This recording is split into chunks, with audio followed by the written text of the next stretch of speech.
கரூர் மாவட்டம் குளித்தலை அரசு மருத்துவமனையில் சிகிச்சை பெற்று வந்த மனைவியை கத்தியால் குத்தி கணவர் கொலை செய்த சம்பவம் அதிர்ச்சியை ஏற்படுத்தியுள்ளது. அதிகாலையில் நடைபெற்ற இந்த சம்பவம் தொடர்பான கூடுதல் தகவல்களை செய்தியாளர் பாக்யராஜ் வழங்க கேட்கலாம்.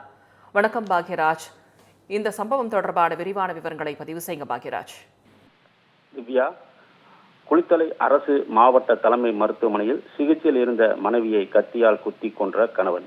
அதிகாலையில் நடந்த சம்பவம் குளித்தலை பகுதியில் பெரும் பரபரப்பை ஏற்படுத்தியது. கரூர் மாவட்டம் குளித்தலை அருகே பட்டவர்த்தி பகுதியைச் சேர்ந்த விஸ்ருத், இவர் ஆக்டிங் டிரைவராக வேலை பார்த்து வருகிறார். இவருக்கும் ஸ்ருதி என்பவருக்கும் திருமணமாகி 2 குழந்தைகள் உள்ளனர். இந்த நிலையில் நேற்று கணவன் மனைவி இருவருக்கும் குடும்ப தகராறில் வாக்குவாதம் ஏற்பட்டதில் ஸ்ருதியை தாக்கியுள்ளார். இதையடுத்து அவரை நேற்று குளித்தலை அரசு மருத்துவமனையில் சிகிச்சைக்காக அனுமதித்தனர். இன்று அதிகாலை அரசு மருத்துவமனை புதிய கட்டிட முதல் தளத்தில் குளுக்கோஸ் ஏற்றிக் கொண்டிருந்த அவரது மனைவி மயக்கத்தில் இருந்துள்ளார்.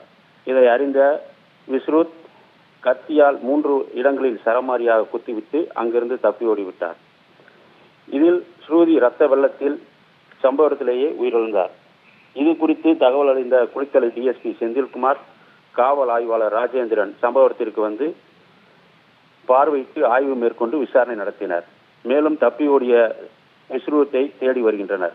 இதில் விஸ்ருத் முன்னாள் முதல்வர் ஜெயலலிதாவின் கருப்பு பூனை படையில் டிஎஸ்பியாக வேலை பார்த்து பணி ஓய்வு பெற்ற ராமசாமி என்பவரின் மகன் என்பது குறிப்பிடத்தக்கது. குளித்தலையில் அரசு மாவட்ட தலைமை மருத்துவமனையில் நடந்த சம்பவம் அப்பகுதி பொதுமக்கள் மற்றும் மருத்துவ ஊழியரிடையே பெரும் பரபரப்பை ஏற்படுத்தியுள்ளது.